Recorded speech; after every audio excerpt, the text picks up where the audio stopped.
it took you so long? Because MiniMax H3 was too slow. So today we're gonna do a hardcore tutorials and to showcase the best workflow for MiniMax H3 that balance quality and speed. For the viewer that first time tuning in, do not worry. This workflow actually much simpler than it looks. So MiniMax H3 has been released just a little bit over a week. The biggest complaint we have with this model when it first came out was too slow. And then our great community have come up with a million different solutions. And two really stands out is Light2X MiniMax H3 Turbo LoRA. And then the other one is the Larry VRH MiniMax H3 Turbo LoRA. And super confusing. There's a million different options here, but I will tell you guys the best one I've tested is this one, MiniMax H3 Turbo V4 Step 600 EMA Safe Tensors. And this is a LoRa I used to make today's video. Before I dive deep to explain why this workflow is a game changer, I want to let you know if you do not have hardware to run your ComfyUI on your own computer, I've also deployed the same workflow on the RunningHub. So you just come here and launch on the cloud, and this exact same workflow has been deployed on the cloud. So you guys can try it out without any hardware whatsoever. So you can just hit run and it runs exactly like a ComfyUI. First, let me talk about the groundbreaking part about this workflow. So instead of using one-step generation, this workflow uses a two-step sampling.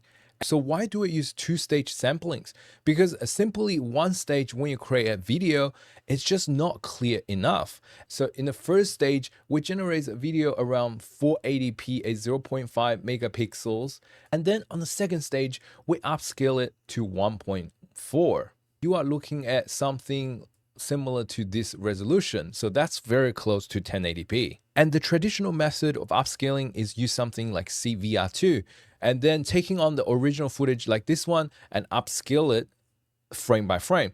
But the problem with that is the footage normally comes out first is very plasticky. Second is the character consistency normally drift because the original model need to guess what the model looks like.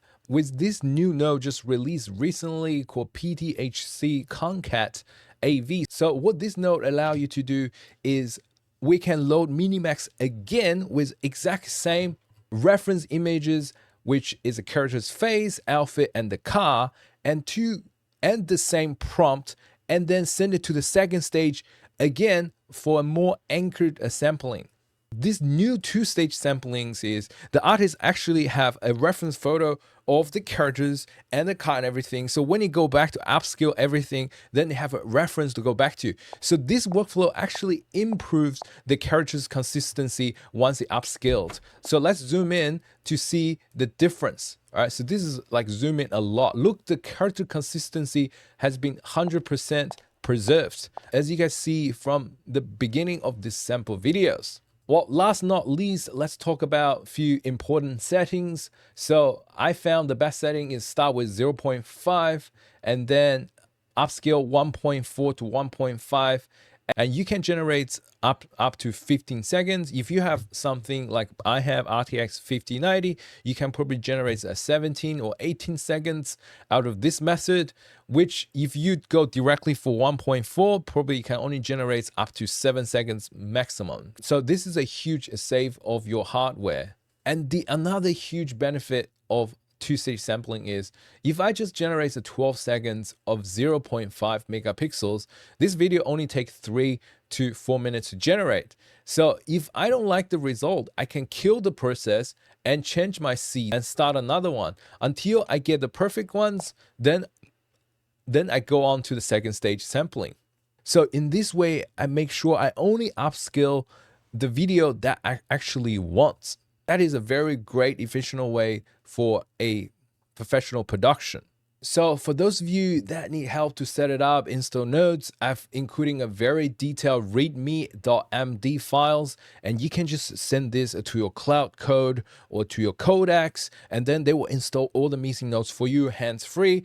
And if you guys need some tutorials on that, please leave it in the comments. I think a lot of people ask me, if I'm just starting to learn ComfyUI, starting to want to get into local AI generation, where should I start?